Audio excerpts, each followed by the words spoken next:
Bienvenue sur Esprit Zen, un espace dédié à l'exploration de la sagesse bouddhiste dans notre monde moderne. Ferme les yeux un instant, respire profondément. Maintenant, pense à ta vie comme à une immense tapisserie tissée de fils invisibles. Chaque rencontre, chaque événement, chaque joie et chaque peine sont des fils de couleurs différentes qui se croisent, s'entrelacent, créent des motifs que tu ne peux voir que lorsque tu recules suffisamment pour contempler l'ensemble. As-tu déjà remarqué comment certaines personnes apparaissent dans ta vie exactement au moment où tu en as le plus besoin? Comment certaines portes se ferment juste avant que d'autres, bien meilleures, s'ouvrent? Comment la vie semble parfois détruire tes plans uniquement pour construire quelque chose de plus magnifique sur leurs ruines? Ces moments ne sont pas des coïncidences. Le bouddhisme, avec ses millénaires de contemplation profonde de la nature de la réalité, nous enseigne une vérité fondamentale. Dans cet univers, il n'existe pas de hasard. Tout est interconnecté par des fils invisibles de cause et d'effet. Tout a un sens, même si ce sens reste caché à nos yeux dans l'instant présent. Aujourd'hui, nous allons plonger ensemble dans cette sagesse ancienne qui peut transformer radicalement ta perception de l'existence. Nous allons explorer comment reconnaître les messages que la vie t'envoie constamment, comment comprendre le langage secret des synchronicités, comment voir dans chaque difficulté une opportunité déguisée. Cette compréhension peut te libérer de la peur, remplir chaque jour d'un sens profond et te révéler que tu n'es jamais seul, jamais perdu, jamais abandonné par l'intelligence bienveillante qui guide le cosmos. Si ces paroles résonnent en toi, si tu sens que ce chemin est le tien, prends un moment pour t'abonner à Esprit Zen et activer les notifications. Rejoins cette communauté de chercheurs de vérité qui explorent ensemble les voies pratiques de l'éveil dans les conditions de la vie moderne. Maintenant, commençons ce voyage extraordinaire vers une compréhension plus profonde de ta vie et de l'univers qui t'entoure. Chapitre 1. L'illusion du chaos et l'ordre caché. Regarde autour de toi. Observe le monde moderne dans lequel nous vivons. La vitesse frénétique, le bruit constant, l'information qui nous bombarde de toutes parts. Les réseaux sociaux qui nous montrent des fragments décousus de la vie des autres. Les nouvelles qui nous submergent de catastrophes, de conflits, de crises sans fin. Dans ce tourbillon, il est facile de se sentir perdu, comme une feuille emportée par un vent imprévisible, ballottée dans toutes les directions, sans aucun contrôle sur sa destination. Nous courons d'une tâche à l'autre, d'un problème au suivant, essayant désespérément de garder le contrôle d'une vie qui semble nous échapper comme du sable entre les doigts. Cette sensation de chaos, d'imprévisibilité, de fragilité est devenue l'expérience humaine par défaut dans notre époque. Nous nous sentons comme des acteurs dans une pièce de théâtre dont personne ne nous a donné le script, jouant des rôles que nous n'avons pas choisis, sur une scène dont nous ne comprenons pas le décor. Un jour, c'est la joie, le lendemain, la tristesse, hier, le succès, aujourd'hui, l'échec, ce matin, la santé, ce soir, la maladie. Nous nous perdons dans ce qui semble être une série d'événements aléatoires, sans logique, sans sens, sans direction. Et dans cette confusion, nous commençons à nous sentir victimes d'un univers indifférent, voire hostile. Mais la tradition bouddhiste, née de millénaires d'observations minutieuses de la nature de la réalité, nous offre une perspective radicalement différente. Une perspective qui, lorsqu'elle est vraiment comprise et intégrée, a le pouvoir de transformer complètement notre expérience de la vie. Imagine que tu te tiens très près d'une gigantesque tapisserie médiévale, si près que ton nez touche presque le tissu. Que vois-tu? Des fils individuels de différentes couleurs qui semblent aller dans toutes les directions. Une ligne rouge s'arrête brusquement ici. Un fil bleu commence là. Les couleurs ne semblent pas s'harmoniser. Les formes paraissent chaotiques. Il n'y a aucun motif apparent, aucune beauté, aucun sens. Maintenant, recule d'un pas, puis d'un autre, et encore un autre. À mesure que tu t'éloignes, quelque chose de remarquable commence à se produire. Les fils individuels commencent à former des patterns. Les couleurs qui semblaient discordantes révèlent leur rôle dans un contraste nécessaire. Les lignes brisées se connectent pour créer des formes. Et finalement, quand tu as reculé suffisamment loin, une image magnifique se dévoile devant tes yeux. Chaque fil est exactement à sa place. Chaque couleur contribue à l'harmonie de l'ensemble. Chaque courbe, chaque interruption, Chaque changement de ton joue son rôle essentiel dans la création de cette œuvre d'art stupéfiante. Ce qui semblait chaos de près révèle un ordre sublime de loin. Notre vie fonctionne exactement de cette manière. Les événements qui nous semblent aléatoires et dénués de sens, quand nous sommes trop proches d'eux, quand nous sommes immergés dans leur immédiateté, sont en réalité des parties d'un motif beaucoup plus vaste. Un motif que nous ne pouvons pas voir dans sa totalité, tant que nous sommes à l'intérieur, mais qui existe réellement et possède une profonde signification. Les anciens maîtres zen avaient un dicton: quand l'élève est prêt, le maître apparaît. Ce n'est pas une simple métaphore poétique ou une coïncidence romantique. C'est une description précise du fonctionnement même du tissu de la réalité. Il existe une synchronicité, une danse mystérieuse entre notre état intérieur et les événements extérieurs. Cette synchronicité n'est pas magique au sens surnaturel. Elle est profondément naturelle, ancrée dans les lois mêmes de l'univers que la science moderne commence à peine à comprendre. La physique quantique nous montre que l'observateur et l'observé sont inextricablement liés, que la conscience et la matière interagissent de manière que nous ne pouvons pas toujours expliquer rationnellement, mais que nous pouvons certainement expérimenter directement. Prends un moment maintenant pour regarder en arrière dans ta propre vie. Pas superficiellement, mais vraiment profondément. Combien de fois ce qui te semblait être une catastrophe absolue sur le moment s'est-il révélé être une bénédiction déguisée avec le recul du temps? Cette perte d'emploi qui te semblait être la fin du monde, elle t'a être poussé vers une carrière qui correspond véritablement à ton âme. Une opportunité que tu n'aurais jamais explorée si tu étais resté dans la sécurité confortable de ton ancien poste. Cette rupture amoureuse qui a brisé ton cœur en 1000 morceaux, elle a être libéré l'espace nécessaire pour rencontrer quelqu'un qui te correspond vraiment, ou pour une période de solitude qui t'a permis de te redécouvrir, de guérir de vieilles blessures, de grandir en tant qu'être humain. Cette maladie qui t'a terrifié, elle t'a être forcé à réévaluer tes priorités, à commencer à prendre soin de ta santé, à ralentir et à apprécier ce qui compte vraiment dans la vie avant qu'il ne soit trop tard. Si tu regardes honnêtement, tu verras que même les événements les plus douloureux de ta vie, vus depuis le futur, se révèlent souvent être des moments charnières qui t'ont orienté dans la bonne direction. Pas immédiatement, pas facilement, mais inévitablement. Les enseignants bouddhistes utilisent souvent l'image d'une rivière pour décrire le flux de la vie.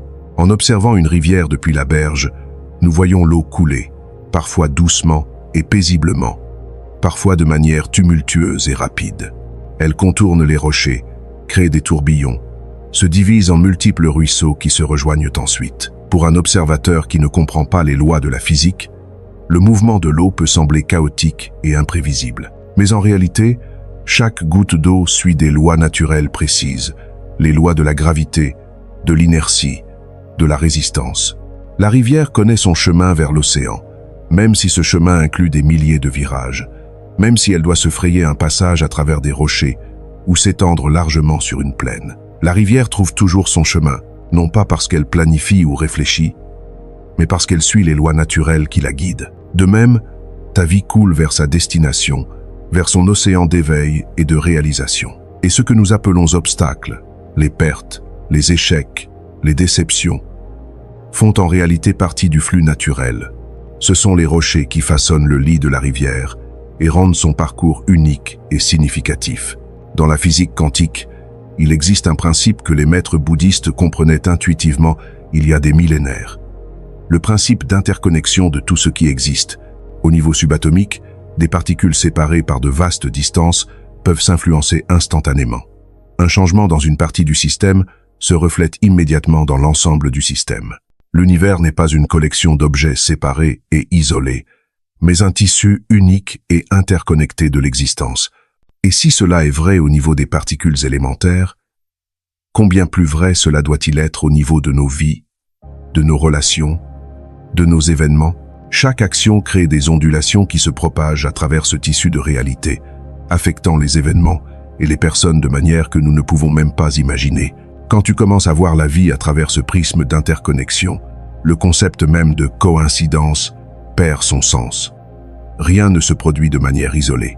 Chaque événement émerge d'une multitude innombrable de causes et de conditions, et devient lui-même une cause pour de futurs événements. Ce n'est pas du chaos, c'est un ordre complexe, si complexe que notre esprit limité ne peut pas l'embrasser entièrement. Mais nous pouvons le ressentir.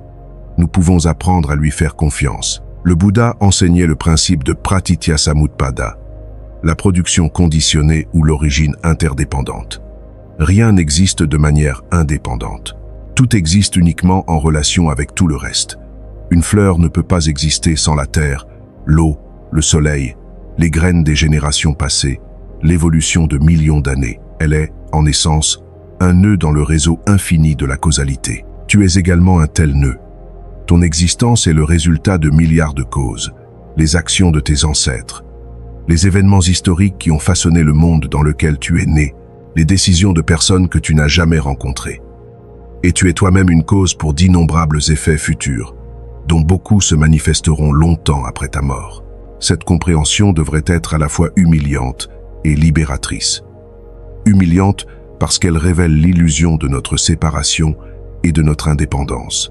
Libératrice parce qu'elle montre que nous ne sommes jamais vraiment seuls, jamais isolés, toujours soutenus par l'ensemble du cosmos. Alors quand quelque chose d'inattendu se produit dans ta vie, au lieu de te demander « Pourquoi moi ?», commence à demander « Qu'est-ce que ceci essaie de m'enseigner ?» Au lieu de résister et de te battre, commence à chercher le fil qui relie cet événement au motif plus large de ton chemin. Cette recherche elle-même transformera ta relation avec la vie. Tu passeras d'une posture de victime, ballottée par des forces aléatoires au-delà de ton contrôle, à une posture de participant conscient dans une danse cosmique de signification. Et dans ce changement de perspective réside un pouvoir immense. Chapitre 2. Le miroir intérieur et la loi de résonance. Maintenant que nous avons établi qu'il n'existe pas de véritable hasard, explorons un enseignement encore plus profond et plus transformateur du bouddhisme. Le monde extérieur est un reflet de ton monde intérieur. Cette idée apparaît dans de nombreuses traditions de sagesse à travers le monde, mais le bouddhisme l'a développée avec une profondeur et une applicabilité pratique remarquables. Et il est crucial de comprendre ce que cela signifie vraiment, car c'est souvent mal interprété. Cela ne signifie pas que tes pensées créent littéralement ta réalité physique de manière magique, comme le suggèrent certaines interprétations simplistes de la loi d'attraction. Tu ne peux pas simplement penser à une voiture rouge et la faire matérialiser devant toi. Ce serait une compréhension enfantine et superficielle d'un principe beaucoup plus subtil et profond.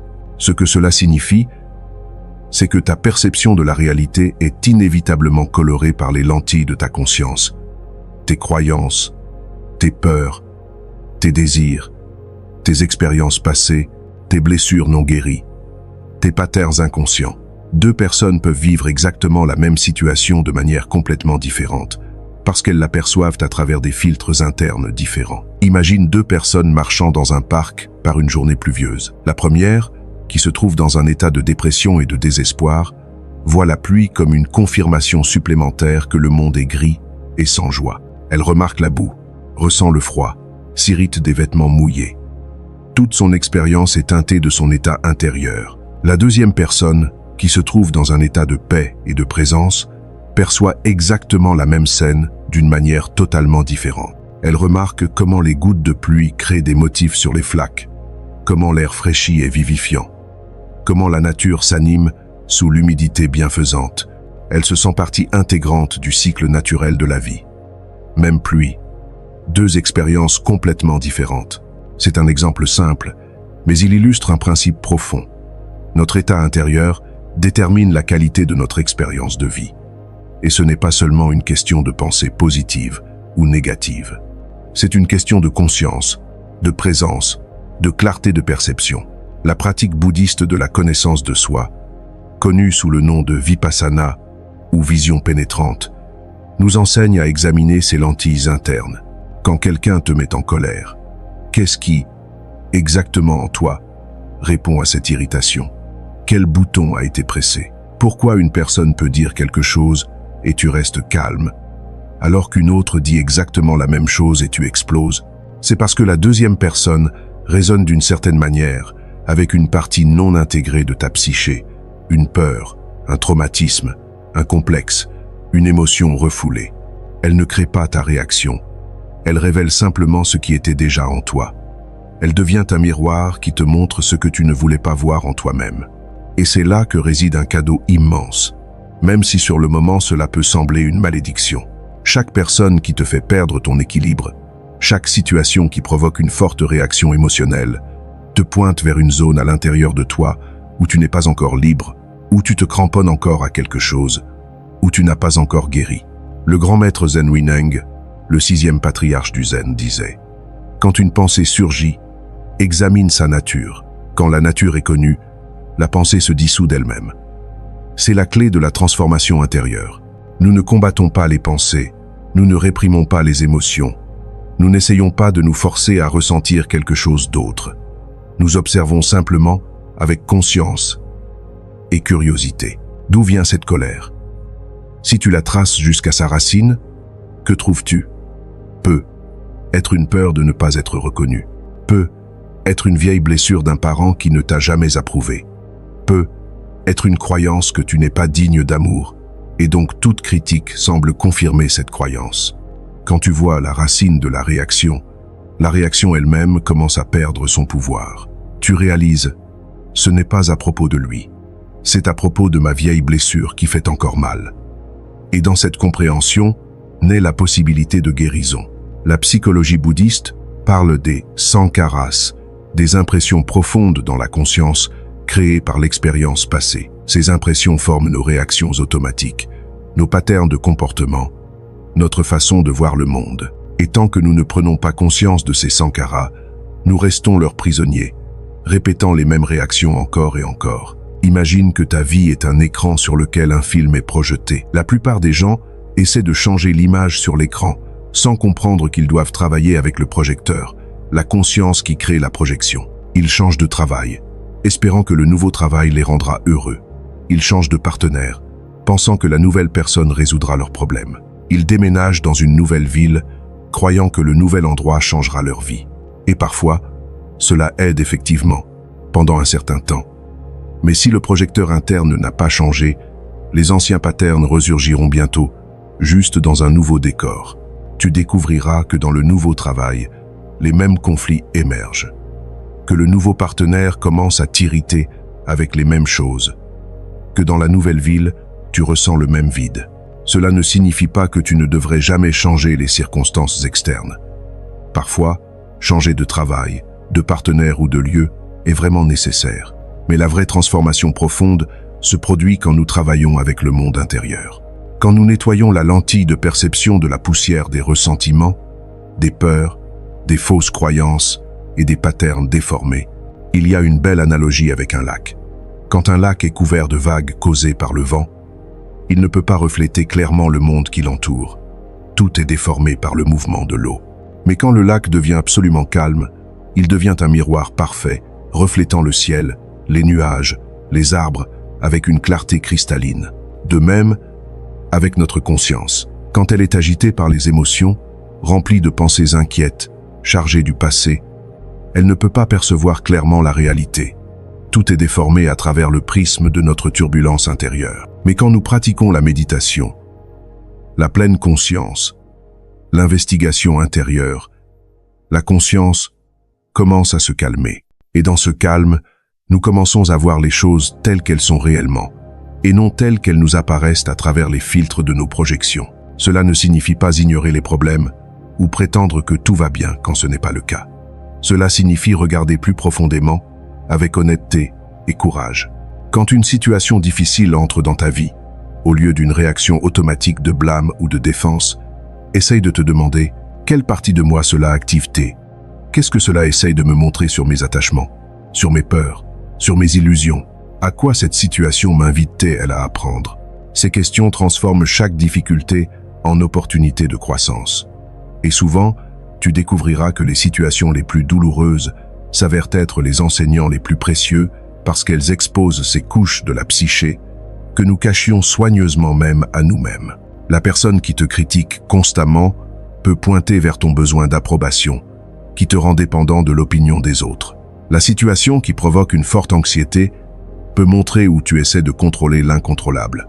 La relation qui apporte constamment de la douleur peut être un miroir de blessures non pardonnées du passé ou de patterns malsains qui ont besoin de guérison. Quand tu commences à travailler avec le monde intérieur de cette manière, le monde extérieur commence à changer. Pas magiquement, pas instantanément, mais inévitablement. Parce que quand ta perception change, ton expérience change. Quand ton état change, ta réponse à la vie change. Et quand ta réponse change, les conséquences que cette réponse crée changent également. Il existe une pratique bouddhiste puissante appelée metta, ou amour bienveillant. Tu commences par diriger des pensées de bienveillance vers toi-même. Puis-je être heureux? Puis-je être en paix? Puis-je être libre de souffrance? Puis tu étends progressivement cette bienveillance aux personnes que tu aimes, aux personnes neutres, et finalement, et c'est le plus transformateur, aux personnes difficiles dans ta vie. Cette pratique n'est pas destinée à changer l'autre personne. Elle est destinée à changer la lentille à travers laquelle tu l'aperçois. Et quand cette lentille change, toute ta relation avec cette personne change. Non pas parce qu'elle a changé, mais parce que tu la vois différemment. Un maître zen racontait cette histoire. Un homme était assis dans sa maison quand il vit par la fenêtre quelqu'un s'approcher qui ressemblait à son ennemi. Son cœur se serra, sa respiration s'accéléra, la colère monta en lui. Mais quand la personne s'approcha davantage, il réalisa que ce n'était pas son ennemi du tout, mais juste un étranger qui lui ressemblait. Instantanément, toutes les émotions négatives disparurent. La question est, qu'est-ce qui avait changé? Pas la personne qui approchait, elle était la même tout le temps. Ce qui avait changé, c'était la perception du moine. Et avec cette perception, toute son expérience émotionnelle changea instantanément. Nous faisons cela constamment. Nous projetons nos interprétations sur la réalité neutre, puis nous réagissons à nos propres projections, croyant que nous réagissons à la réalité. Mais la réalité n'est jamais ce à quoi nous réagissons toujours à notre interprétation de la réalité. Le Bouddha enseignait « Nous sommes ce que nous pensons. Tout ce que nous sommes surgit de nos pensées. Avec nos pensées, nous créons le monde. Pas littéralement, mais expérientiellement. Notre monde subjectif, le seul monde que nous connaissons directement, est créé par nos pensées, nos perceptions, nos interprétations. Donc si tu veux changer ton expérience de la vie, commence par examiner les lentilles à travers lesquelles tu vois. Quelles croyances portent tes perceptions? Quelle peur colore tes interprétations? Quelle blessure non guérie déforme ta vision? Et puis, avec patience et compassion, commence le travail de nettoyage de ces lentilles. Non pas en les supprimant ou en les refoulant, mais en les amenant à la conscience, en les comprenant, en les intégrant, en les guérissant. C'est l'alchimie véritable de la conscience. Transformer le plomb de la souffrance en or de la sagesse, non pas en changeant les circonstances externes, mais en transformant la perception intérieure. Chapitre 3. Les êtres humains comme miroir et enseignants. Dans la tradition bouddhiste, il existe un concept magnifique appelé Kalyana Mitta, l'ami spirituel ou le compagnon bénéfique sur le chemin. Traditionnellement, cela fait référence à une personne qui soutient ta pratique, te rappelle le chemin, t'inspire par son exemple. Le Bouddha appelait le Kalyana Mitta l'un des facteurs les plus importants sur le chemin de l'éveil. Mais en vérité, si nous regardons suffisamment profondément, chaque personne qui entre dans notre vie est un tel compagnon, qu'elle apporte en apparence joie ou souffrance, soutien ou défi.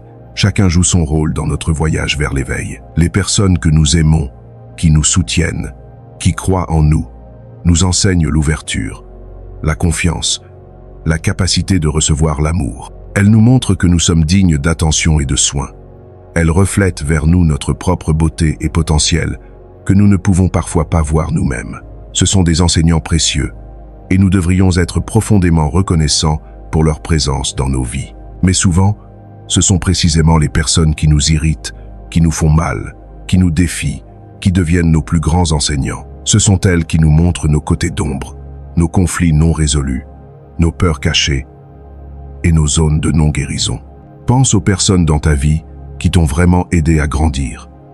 Étaient-ce toujours des personnes agréables et faciles à fréquenter, ou étaient-ce souvent précisément celles qui te lançaient des défis, qui ne te permettaient pas de rester dans ta zone de confort, qui te forçaient à regarder tes défauts et à travailler sur toi-même? L'enseignant strict, qui exigeait de toi plus que tu pensais pouvoir donner. Le parent dont la critique faisait mal, mais qui finalement t'a motivé à prouver ta capacité.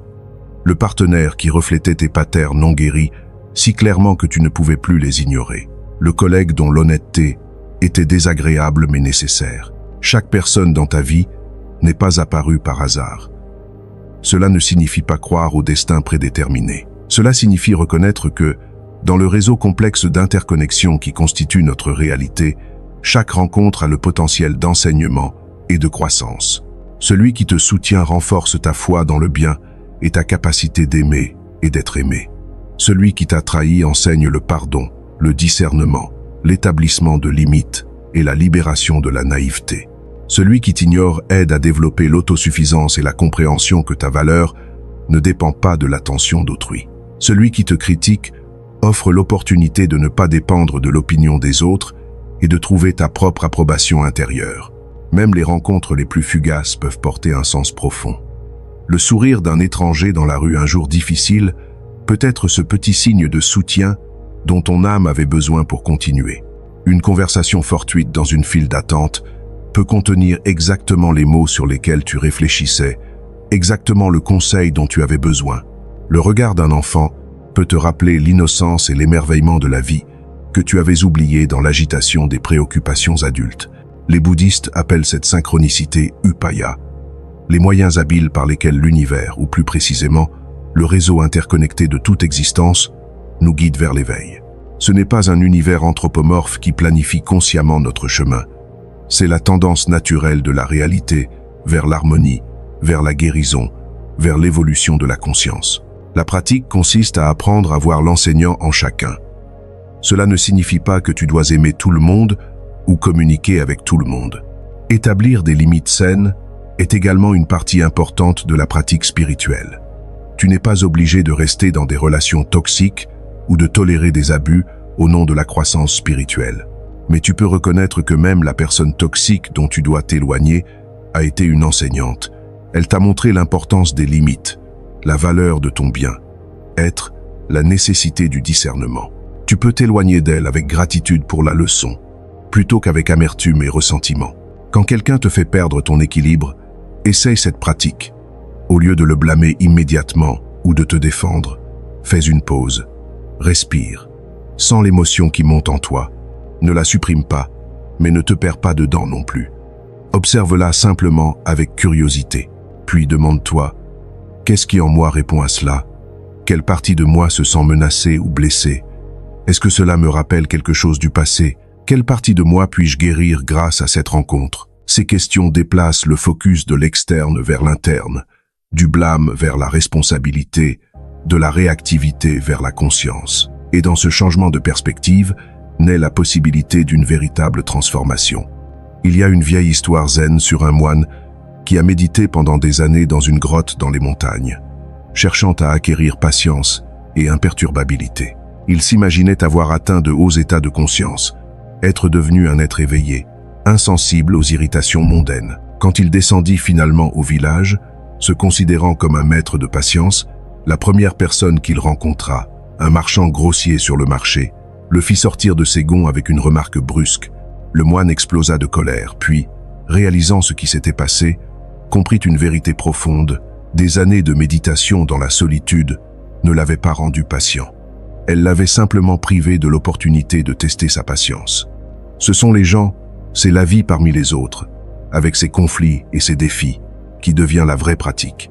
Il est facile d'être calme dans l'isolement. Le vrai travail commence quand tu retournes dans le monde des gens, dont chacun porte ses propres blessures, ses propres peurs, ses propres réactions automatiques. Et c'est là que se révèle la vraie force de la pratique.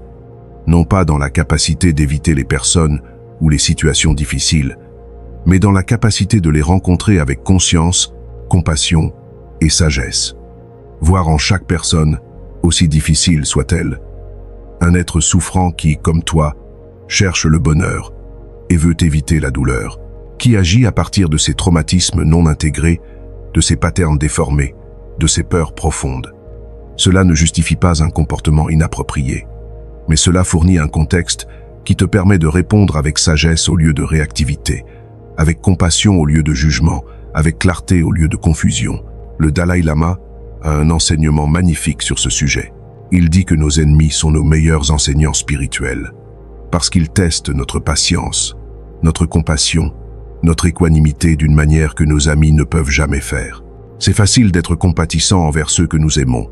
Le vrai test est d'être compatissant envers ceux qui nous défient.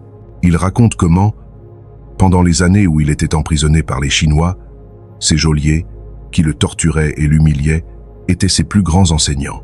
Non pas parce qu'il aimait la torture, mais parce qu'elle lui donnait l'opportunité de pratiquer la compassion dans les circonstances les plus difficiles imaginables. La plupart d'entre nous ne seront jamais confrontés à de telles extrémités. Mais nous avons tous nos propres versions de personnes difficiles. Le collègue passive-agressive, le parent critique, le partenaire émotionnellement indisponible, l'ami qui draine constamment notre énergie, le patron qui ne reconnaît jamais nos efforts. Ces personnes sont nos opportunités de pratique, non pas des obstacles à notre paix, mais des portes vers une paix plus profonde. Parce que la vraie paix n'est pas l'absence de conflit. C'est la capacité de rester centré au milieu du conflit, de garder ton cœur ouvert même quand quelqu'un essaie de le fermer, de répondre avec sagesse même quand quelqu'un t'invite à réagir avec ignorance. Il y a une pratique bouddhiste appelée Tonglen qui illustre magnifiquement ce principe. Dans le Tonglen, tu visualises prendre la souffrance d'autrui dans ton inspiration, la transformer dans ton cœur et expirer paix et guérison vers cette personne. C'est contre-intuitif. Pourquoi voudrais-tu respirer la souffrance de quelqu'un? Mais la pratique ne consiste pas à absorber littéralement la souffrance. Elle consiste à développer le courage de ne pas détourner le regard de la souffrance, de ne pas durcir ton cœur face à elle, de ne pas te séparer des autres dans leur douleur. Elle cultive une ouverture et une force qui te permettent d'être présent avec ce qui est difficile sans être submergé par cela. Quand tu peux faire cela, rester présent et ouvert face à ce qui est difficile, tu deviens une présence guérissante dans le monde. Non pas parce que tu es parfait, mais parce que tu es humain et vulnérable, tout en restant ancré et ouvert. Et voici ce qui est remarquable. Quand tu changes ta relation avec les personnes difficiles dans ta vie, elles changent souvent aussi. Non pas parce que tu les manipules, mais parce que tu n'es plus pris dans la danse réactive avec elles. Tu brises le pattern, et cela crée un espace pour quelque chose de nouveau. Parfois la personne change vraiment. Parfois tu découvres qu'elle n'était jamais aussi difficile que tu le pensais. C'était ta perception qui la rendait ainsi. Et parfois elle ne change pas du tout, mais cela n'a plus d'importance parce que tu n'es plus déclenché par elle. Dans tous les cas, tu es libre. Non pas parce que les circonstances ont changé, mais parce que toi, tu as changé. Et c'est la seule liberté véritable qui existe. Chapitre 4. L'acceptation comme chemin vers la libération. Nous arrivons maintenant à l'un des enseignements les plus mal compris, et pourtant les plus puissants du bouddhisme. L'acceptation. Quand les gens entendent parler d'acceptation, ils pensent souvent à la passivité, à la résignation, à permettre aux autres de les maltraiter, à abandonner leurs rêves et leurs objectifs. Mais l'acceptation bouddhiste est quelque chose d'entièrement différent. C'est un enseignement radical qui, correctement compris et appliqué, peut transformer complètement ta relation avec la vie et libérer des quantités immenses d'énergie actuellement gaspillées dans la résistance. Le Bouddha enseignait que la souffrance dukkha provient de tanha, la soif, le désir ardent que les choses soient différentes de ce qu'elles sont en ce moment. Nous voulons nous accrocher au plaisant et repousser le déplaisant. Nous voulons que les moments joyeux durent éternellement et que les moments douloureux n'arrivent jamais. Nous créons dans notre esprit une image de ce que notre vie devrait être. Puis nous souffrons chaque fois que la réalité ne correspond pas à cette image. Cela crée une tension constante entre ce qui est et ce qui, selon nous, devrait être. Nous ne vivons pas dans la réalité. Nous vivons dans l'écart entre la réalité et nos attentes. Et cet écart est rempli de souffrance. Laisse-moi te donner un exemple simple. Quand il pleut, tu peux te mettre en colère contre la pluie. Tu peux maudire le temps, te plaindre de l'injustice du monde, gâcher ton humeur. Mais cela n'arrêtera pas la pluie. Elle continuera à tomber indépendamment de ton attitude envers elle. La seule chose qui change avec ta colère, c'est ton état intérieur. À la pluie s'ajoute la colère. Et maintenant tu n'as pas juste de la pluie, mais de la pluie plus la souffrance de la colère. Où tu peux accepter la pluie, reconnaître. Oui, il pleut. C'est un fait de ce moment. Et de cette acceptation émerge la liberté d'action. Tu peux décider de prendre un parapluie, de rester à l'intérieur, de sortir et d'apprécier la fraîcheur, ou de changer tes plans. Mais tu agis à partir d'un lieu de paix, pas d'un lieu de lutte. Le même principe s'applique à toutes les situations de vie, aussi sérieuses soient-elles. La perte d'un emploi est un fait. À ce fait, tu peux ajouter du désespoir. Je ne trouverai jamais un nouvel emploi. De l'auto-accusation, je suis un raté, c'est pour ça qu'ils m'ont licencié.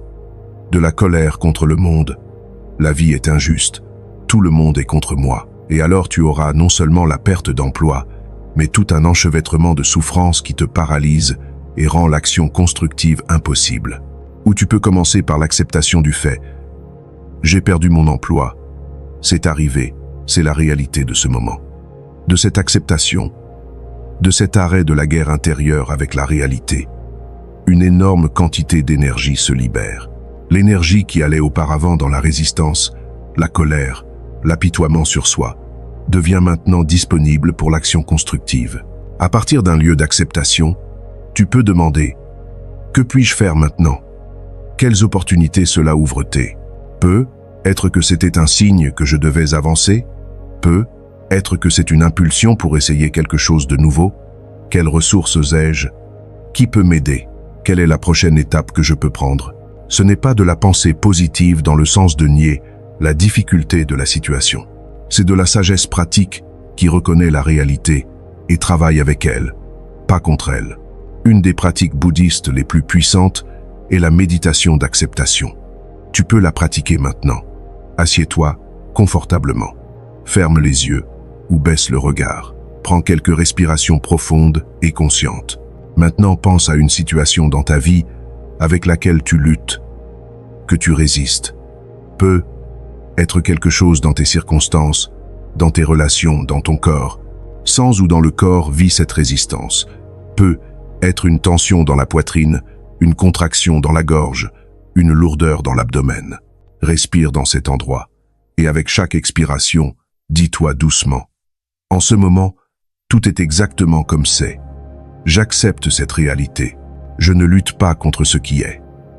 N'essaie pas de te forcer à ressentir quelque chose d'autre. Laisse simplement les mots résonner. Remarque ce qui se passe avec le corps, avec la respiration, avec l'esprit. Souvent, quand nous cessons de résister, quelque chose d'étonnant se produit. La tension commence à fondre. Les épaules descendent. La respiration s'approfondit. L'esprit se calme, non pas parce que la situation a changé, mais parce que nous avons changé notre relation avec elle. Cela ne signifie pas que tu n'agiras pas pour changer la situation. Mais tu agiras à partir d'un lieu de paix, pas de panique, d'un lieu de clarté, pas de confusion, d'un lieu de force, pas de faiblesse.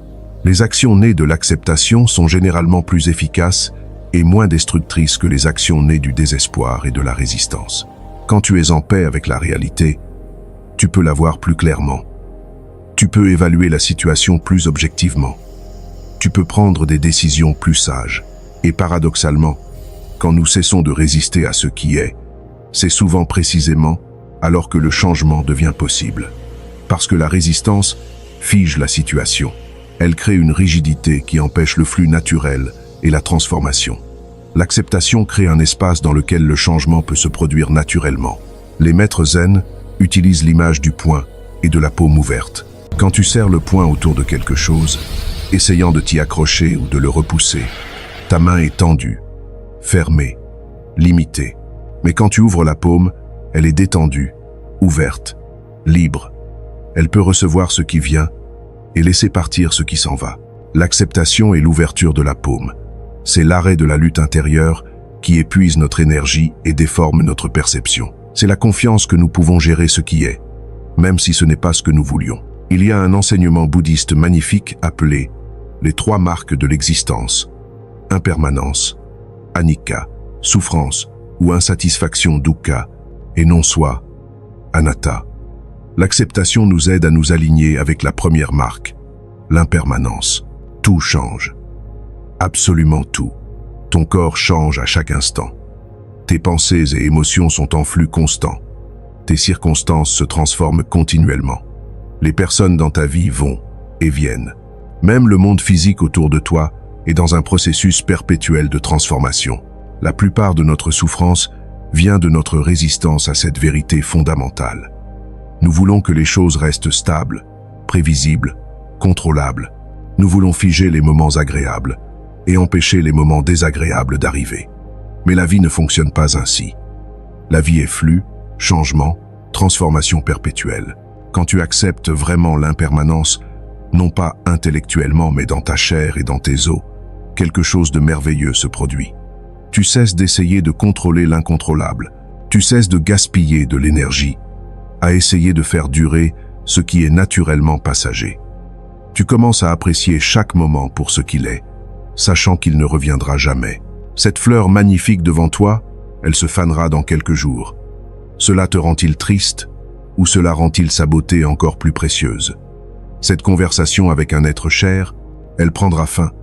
Et être ne se répétera-t-elle jamais exactement de cette façon. Cela diminue-t-il la valeur du moment, ou l'enrichit-il? Quand nous acceptons l'impermanence, nous pouvons enfin être pleinement présents avec ce qui est, plutôt que constamment préoccupés par ce qui était ou ce qui pourrait être. Et dans cette présence totale se trouve une richesse d'expérience que nous manquons quand nous sommes perdus dans le regret du passé ou l'anxiété du futur. Il y a une histoire zen célèbre. Un maître zen vivait dans un petit temple avec juste un bol précieux qu'il chérissait beaucoup. Un jour, un voleur entra et vola le bol. Quand le maître découvrit le vol, il dit simplement « Quel dommage que ce voleur n'ait pas pu voir la lune ce soir. Elle est magnifique. » Il ne niait pas la perte. Il ne prétendait pas que le bol n'avait pas de valeur. Mais il ne permettait pas à cette perte de l'empêcher d'apprécier la beauté présente. Il avait accepté l'impermanence, la possibilité de perdre ce qu'il aimait. Et donc quand la perte arriva, elle n'était pas une trahison de ses attentes, juste un autre événement, dans le flux constant du changement. Peux-tu cultiver cette qualité? Peux-tu tenir les choses et les personnes que tu aimes avec une main ouverte, appréciant leur présence tout en acceptant qu'elles sont temporaires? Peux-tu être pleinement engagé dans ta vie tout en restant non attaché aux résultats? Ce n'est pas de l'indifférence. C'est une forme d'amour plus profonde. Un amour qui n'essaie pas de posséder ou de contrôler, mais qui célèbre simplement ce qui est pendant qu'il est là. Et c'est être l'enseignement le plus libérateur du bouddhisme. Quand tu lâches prise sur la façon dont tu penses que les choses devraient être, tu libères une énergie immense pour apprécier et travailler avec les choses telles qu'elles sont. Et dans cet espace d'acceptation, tu découvres une paix qui ne dépend pas des circonstances, une joie qui ne peut être détruite par le changement, une force qui émerge non pas de la résistance, mais de la flexibilité. C'est le paradoxe de l'acceptation. Quand nous cessons de lutter contre la vie, nous découvrons que nous avons la vraie puissance. Non pas le pouvoir de contrôler, qui est toujours limité et fragile, mais le pouvoir de la résilience, de l'adaptabilité, de la stabilité intérieure qui peut rencontrer tout ce que la vie apporte. Chapitre 5. Le karma. L'art de créer ton destin, le concept de karma, est entouré de nombreuses interprétations erronées et superstitions. Dans la culture populaire, le karma est souvent perçu comme un système de rétribution cosmique. Tu récoltes ce que tu sèmes. Le karma te rattrapera, c'est ton mauvais karma d'une vie passée. Une telle compréhension transforme le karma en une sorte de police morale de l'univers, qui enregistre nos bonnes et mauvaises actions dans un livre céleste et distribue ensuite récompenses et punitions. Mais la compréhension bouddhiste du karma est beaucoup plus profonde, plus subtile et plus pratique.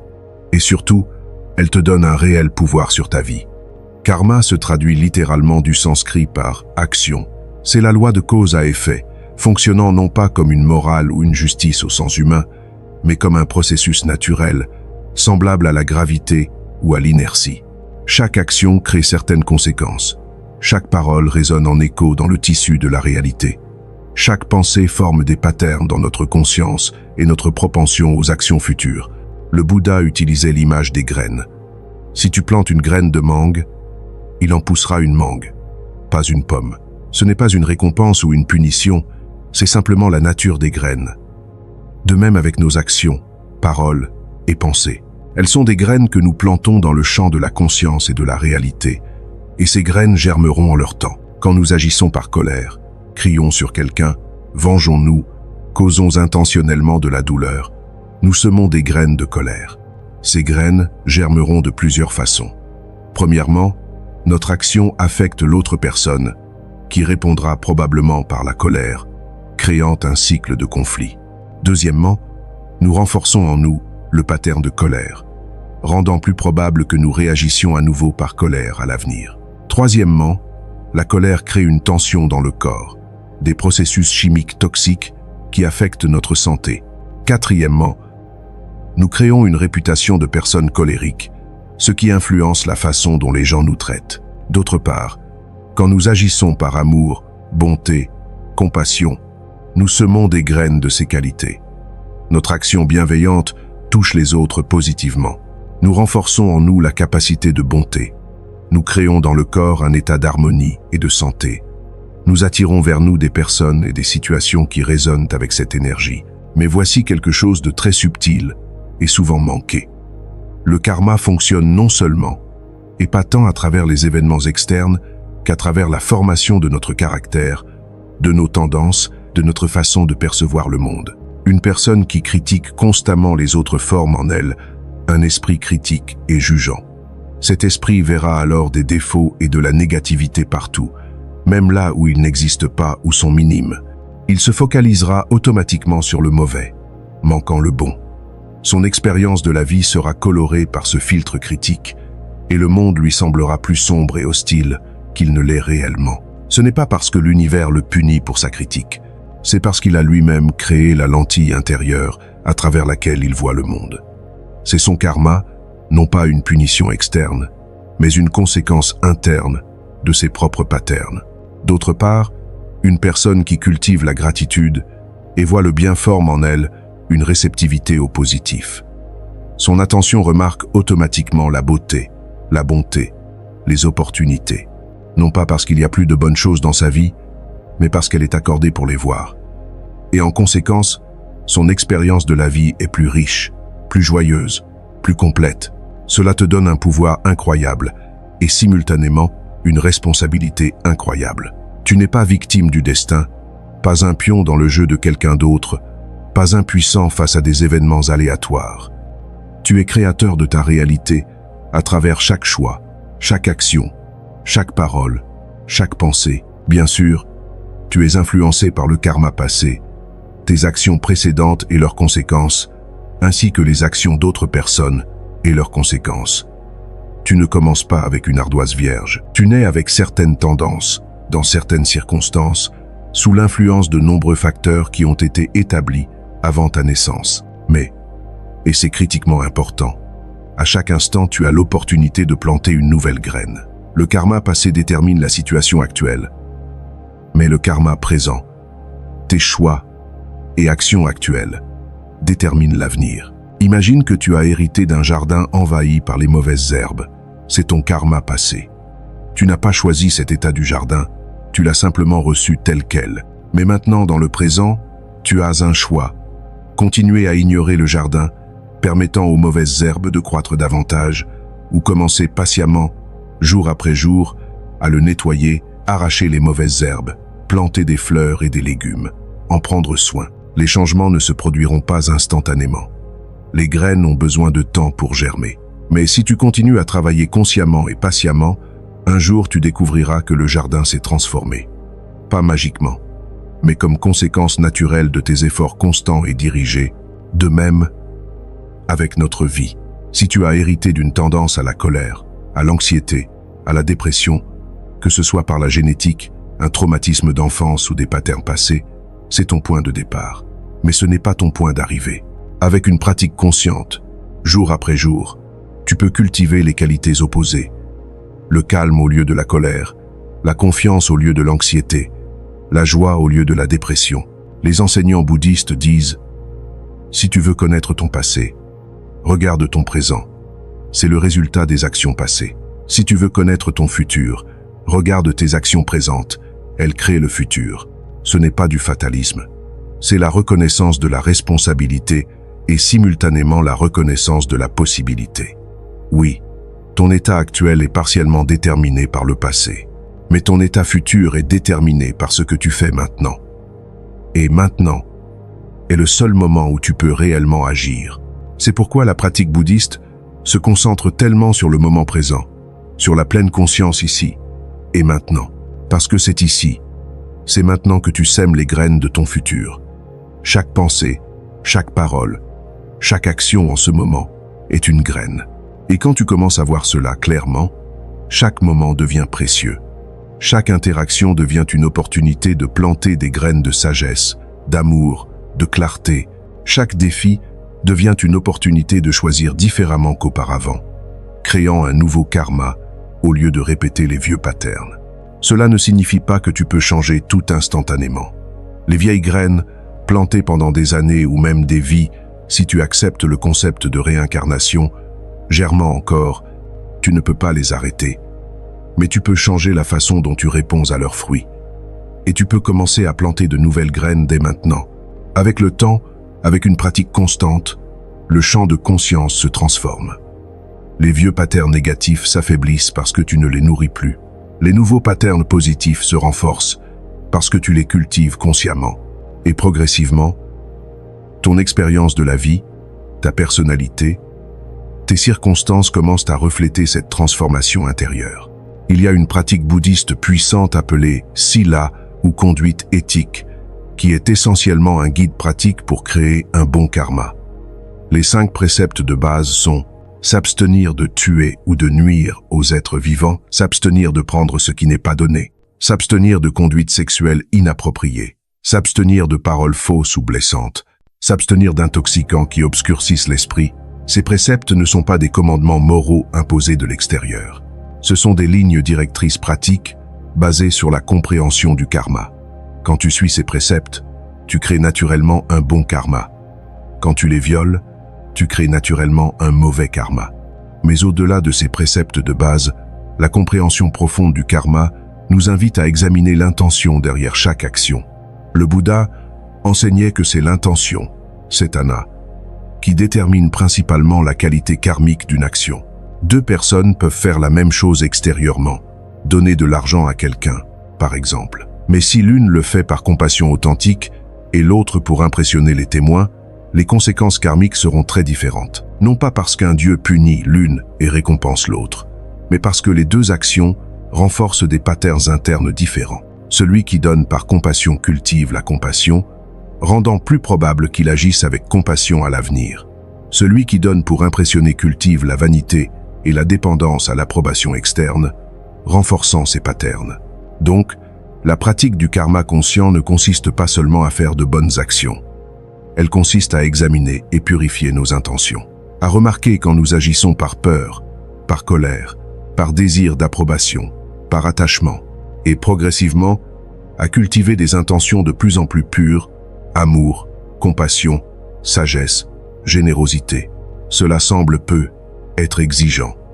Comment pouvons-nous surveiller constamment nos intentions? Mais avec la pratique, cela devient naturel. Comme apprendre à conduire, au début c'est conscient et difficile, mais avec le temps ça devient automatique. Et voici ce qui est remarquable. Quand tu commences vraiment à vivre avec conscience karmique, tu découvres que faire le bien devient naturel. Non pas parce que tu essaies d'être bon, mais parce que tu vois clairement comment tes actions créent ton expérience. Tu vois comment la colère crée la souffrance, comment la gentillesse crée le bien. Être, et naturellement, tu commences à choisir ce qui crée le bien. Être, ce n'est pas de la moralité imposée de l'extérieur. C'est de la sagesse pragmatique émergeant de l'observation directe de comment les choses fonctionnent réellement. Le Bouddha avait un enseignement magnifique à ce sujet. Il disait que nous devrions agir de manière à ne pas créer de regrets futurs. Quand tu es sur le point de faire quelque chose, imagine-toi dans le futur regardant en arrière cette action. Seras-tu heureux de l'avoir faite? Ou auras-tu des regrets? Cette simple contemplation peut transformer nos choix. Parce que souvent, dans la chaleur du moment, nous agissons impulsivement d'une manière que nous savons que nous regretterons plus tard. Mais si nous prenons juste un moment pour nous projeter dans le futur et regarder en arrière, la clarté émerge. Vas-tu regretter d'avoir crié sur cette personne? Alors ne crie pas. Vas-tu regretter d'avoir mangé cette chose malsaine? Alors ne la mange pas. Vas-tu regretter de ne pas avoir dit à cette personne que tu l'aimes? Alors dis-le maintenant. C'est l'art de créer consciemment ton destin, non pas en essayant de contrôler les événements externes, ce qui est impossible, mais en contrôlant tes réponses internes, tes choix, tes actions. Et à travers ces choix, moment par moment, Tu tisses le tissu de ta vie future. Tu n'es pas une victime passive des circonstances. Tu es un participant actif dans la création de ton expérience. C'est à la fois un pouvoir immense et une responsabilité immense, mais c'est aussi profondément libérateur, parce que cela signifie que, peu importe où tu es maintenant, peu importe ce qui s'est passé dans le passé, tu as toujours, le pouvoir de choisir différemment dans ce moment. Et avec ce choix, tu commences à créer un nouveau futur, vivre en harmonie avec le flux de la vie. Nous avons parcouru un long chemin ensemble dans cette exploration de la sagesse bouddhiste sur les synchronicités et le sens caché de la vie. Récapitulons brièvement les principes fondamentaux que nous avons explorés. Premièrement, nous avons vu que ce qui semble chaos est en réalité ordre. Un ordre si complexe et vaste que notre esprit limité ne peut l'embrasser entièrement, mais que nous pouvons apprendre à sentir et à faire confiance. Deuxièmement, nous avons découvert que le monde extérieur reflète notre monde intérieur, non pas littéralement, mais à travers le filtre de perception que nous appliquons à chaque expérience. Transformer notre expérience de la vie commence par transformer notre conscience.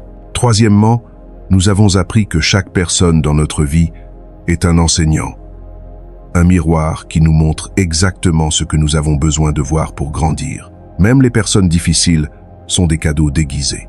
Quatrièmement, nous avons exploré comment l'acceptation, non pas la résignation passive, mais l'accueil actif de ce qui est, nous libère de la lutte inutile et libère une énergie immense pour l'action sage.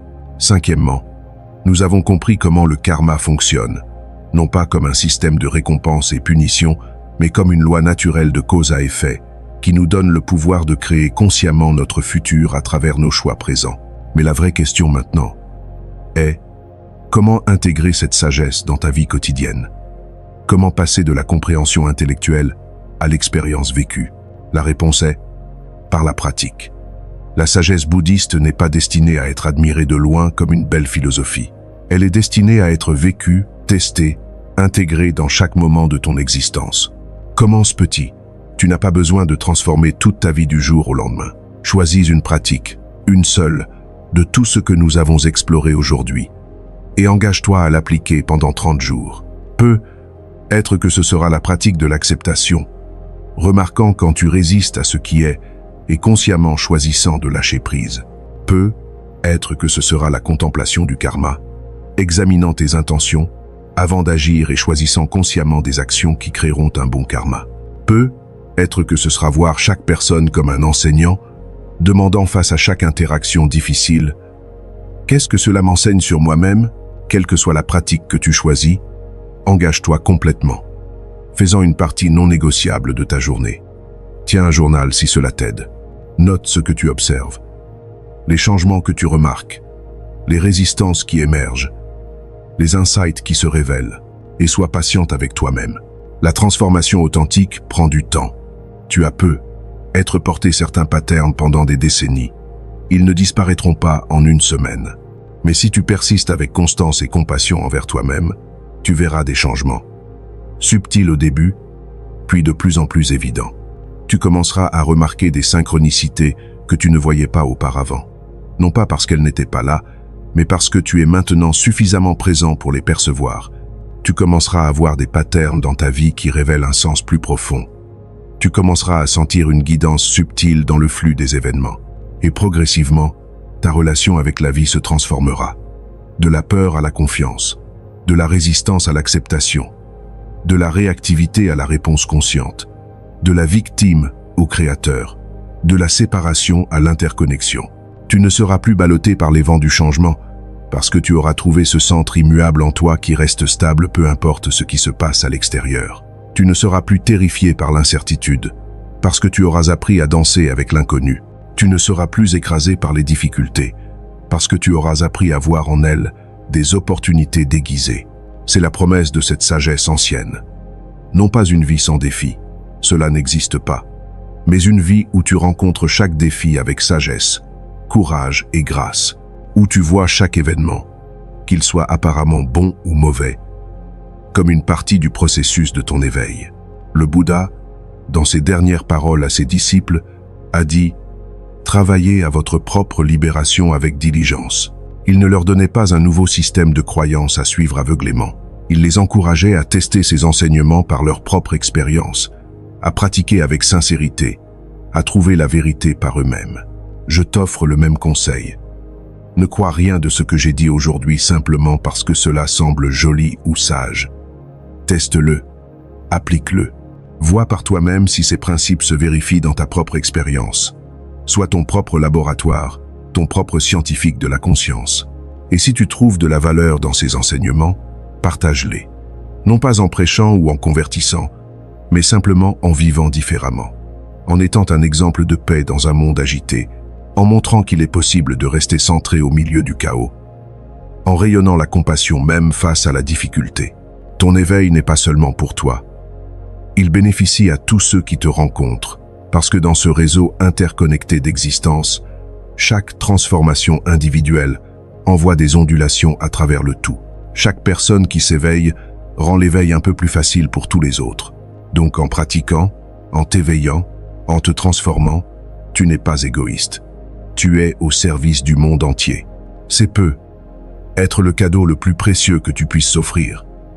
Non pas tes possessions matérielles, non pas même tes actions bonnes, aussi importantes soient-elles, mais ta présence éveillée, ton être conscient. Avant de terminer, prends un moment. Ferme les yeux si tu es dans un endroit sûr. Respire profondément. Sens ton corps ici, maintenant. Sens ton cœur battant, ta respiration entrant et sortant, l'énergie vitale circulant à travers toi. Tu es vivant. En ce moment précis, tu es vivant. Et cette vie, avec toutes ses joies et ses peines, ses certitudes et ses mystères, ses moments d'illumination et ses périodes d'obscurité, c'est ton chemin unique vers l'éveil. Honore ce chemin. Respecte-le.